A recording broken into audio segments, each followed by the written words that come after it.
Aujourd'hui, on va parler sciatique.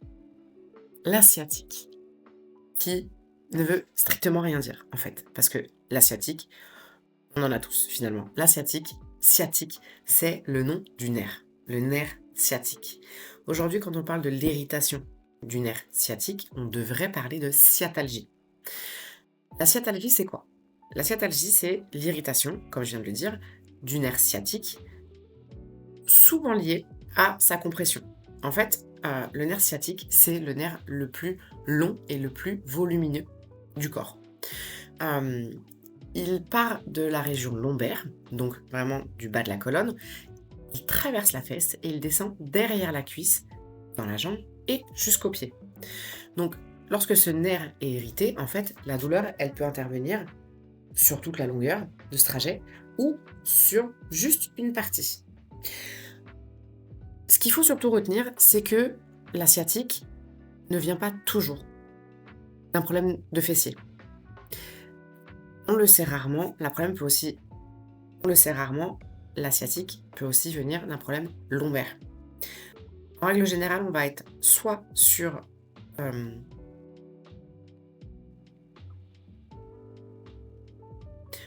sur un dérangement lombaire, soit sur une tension au niveau des muscles fessiers.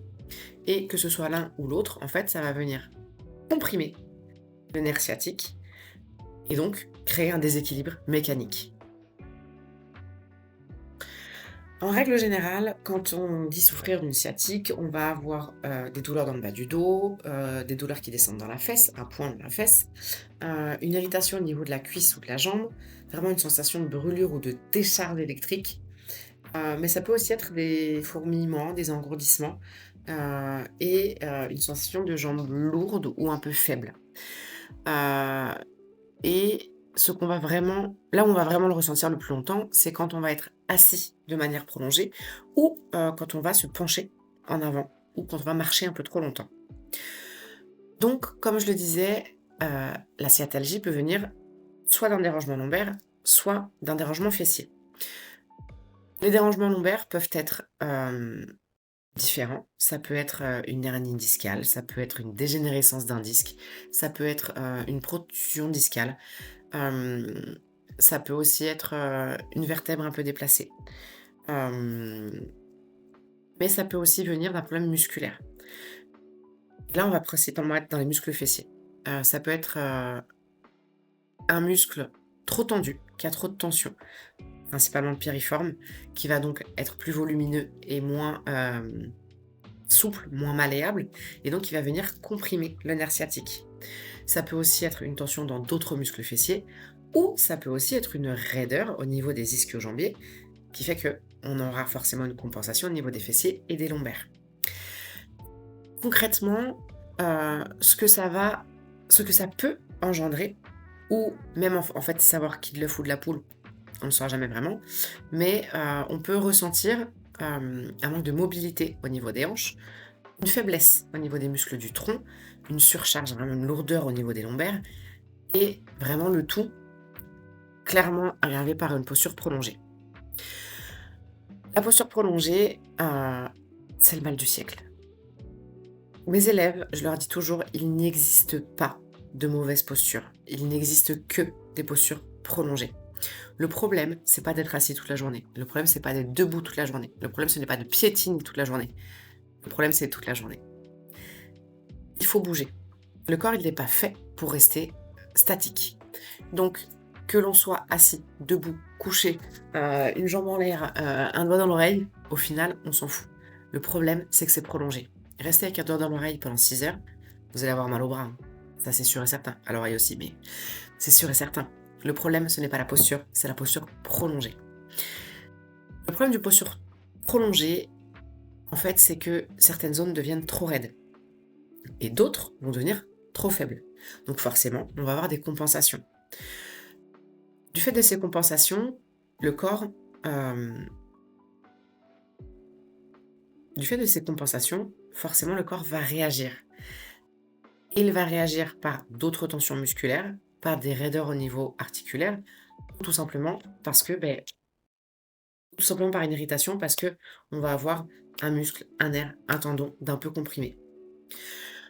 La douleur, concrètement, en fait, c'est un signal d'alerte du corps. C'est le signal pour dire: «OK, maintenant, bouge. Bouge parce que je ne peux plus rester dans cette position-là». Donc clairement, les clés pour améliorer tout de suite la situation lors d'une douleur, principalement sciatalgie, mais en fait, c'est valable pour n'importe quelle douleur, ça va être de se remettre en mouvement.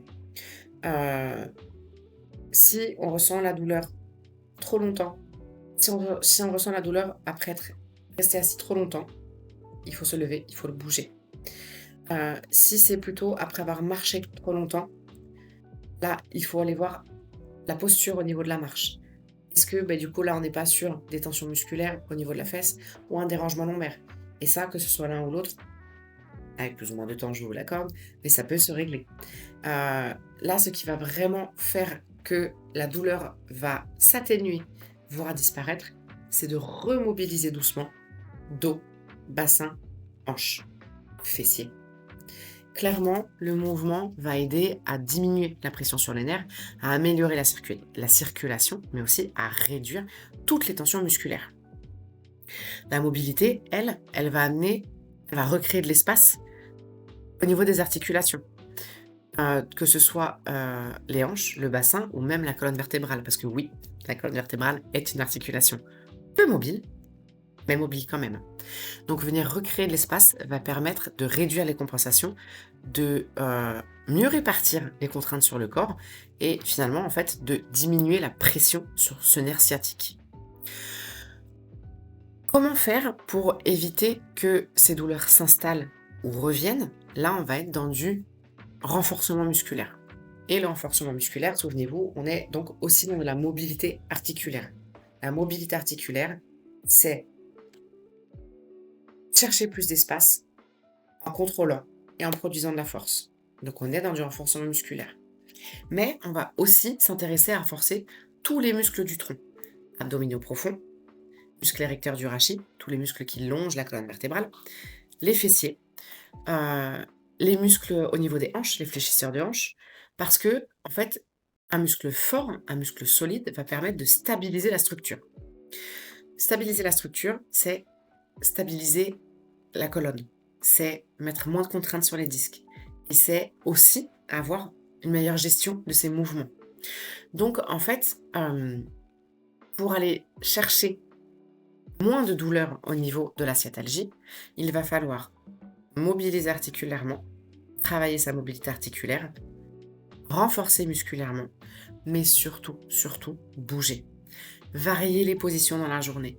Éviter de rester dans la même position pendant 1 heure. Adopter ce, ce changement de posture, même au travail. Et c'est là que ça va être le plus difficile. Parce que pour certains, ça va être difficile parce qu'il faut qu'ils restent assis toute la journée. Mais être assis toute la journée, on peut très bien être assis comme ça. On peut très bien être assis comme ça. On peut très bien être assis comme ça. On peut très bien être assis comme ça. Bouger simplement. Et même en bougeant sur sa chaise, il va falloir de temps en temps se lever. Parce qu'il va falloir décompresser la flexion au niveau des hanches, le tassement lombaire. Donc il va vraiment falloir bouger. Oui, notre travail nous permet de vivre, mais souvenez-vous, votre seul véhicule, c'est votre corps. Donc peut-être que ça vaut le coup de passer pour un con au boulot, dans le bureau et de se lever toutes les 20 minutes pour bouger, mais vous allez durer plus longtemps. Et à l'inverse, pour ceux qui sont plutôt dans le piétinement, dans le «je suis debout toute la journée», rien ne vous empêche de mobiliser la colonne. Je retiendrai toujours la phrase d'une de mes élèves en cours collectif, chirurgienne, qui m'a dit: «Marion, j'ai mis toute mon équipe du bloc à la mobilité pendant les opérations. Ils ont des opérations de plus de 6 heures, donc je vous raconte pas l'état du corps à la fin. Le même, au final, que ceux qui sont restés 6 heures assis devant leur ordinateur. Et elle m'a dit: «J'ai réussi à mettre tout mon bloc à de la mobilité articulaire». Ils le font pas tous en même temps, ils le font pas tous pendant 20 minutes parce qu'ils ont pas le temps, ils ont d'autres priorités à l'instant T.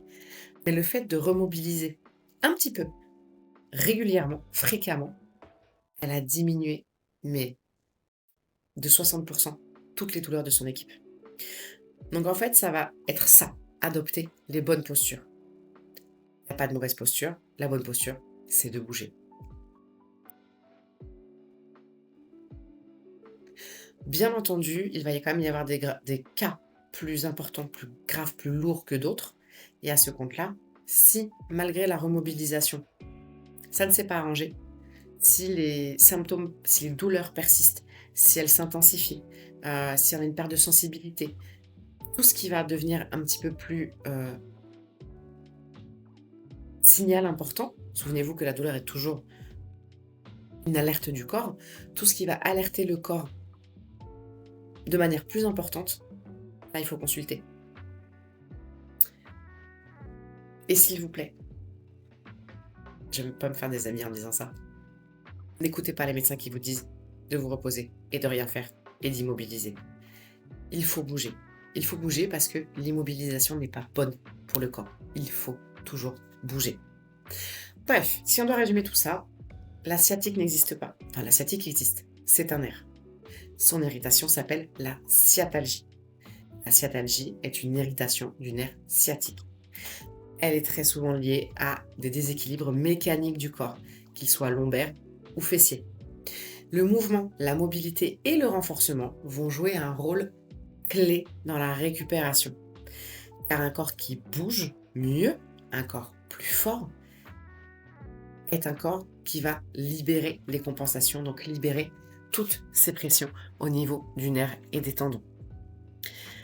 2 exercices que tu peux largement utiliser, que tu ne feras jamais trop et que tu peux mettre en place très rapidement, c'est cet exercice-là, le cobra, qui va te permettre de remobiliser ta colonne en extension lombaire. Vous savez, le truc qu'on ne fait plus parce qu'on dit c'est pas bien de creuser le dos. La colonne, elle est faite pour aller dans tous les sens. Donc oui, creuser le dos surtout, qu'il est arrondi les 3/4 de notre journée. Donc l'extension lombaire, le cobra, va permettre de décompresser musculairement et articulairement toute la zone. Donc les nerfs aussi. Pour plus d'impact, on peut même mettre la jambe douloureuse, la jambe où on ressent cette irritation du nerf sciatique, sur le côté, comme ça. Où là, on va donc venir soulager tout le trajet du nerf sciatique. Si ça ne fonctionne pas, si on sent que ça ne soulage pas, c'est peut-être que le problème ne vient pas de ce dérangement lombaire, mais d'un dérangement fessier. Et là, il va falloir soulager toutes les tensions des muscles fessiers par plusieurs étirements, comme étirer son muscle piriforme en faisant le pigeon ou cet exercice.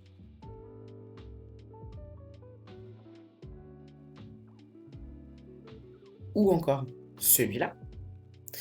Mais aussi en venant masser. Masser la zone trop tendue pour relâcher les tensions. Se masser, ça peut se faire avec une balle. La balle du chien, une balle de tennis, une balle de massage, on s'en fout. Du moment que ça écrase bien, on peut y aller. Attention, la sciatalgie est donc une irritation du nerf. On ne va pas chercher à plus irriter avec l'étirement ou l'automassage. Toujours y aller en demi-mesure. Toujours écouter le ressenti de son corps. Si on sent que ça aggrave, c'est qu'on vient encore plus irriter le nerf. Donc on oublie ça. On part plutôt sur du renforcement ou de la décompression. Donc, teste ces exercices et dis-moi lesquels t'ont le plus soulagé et en combien de temps ils t'ont soulagé.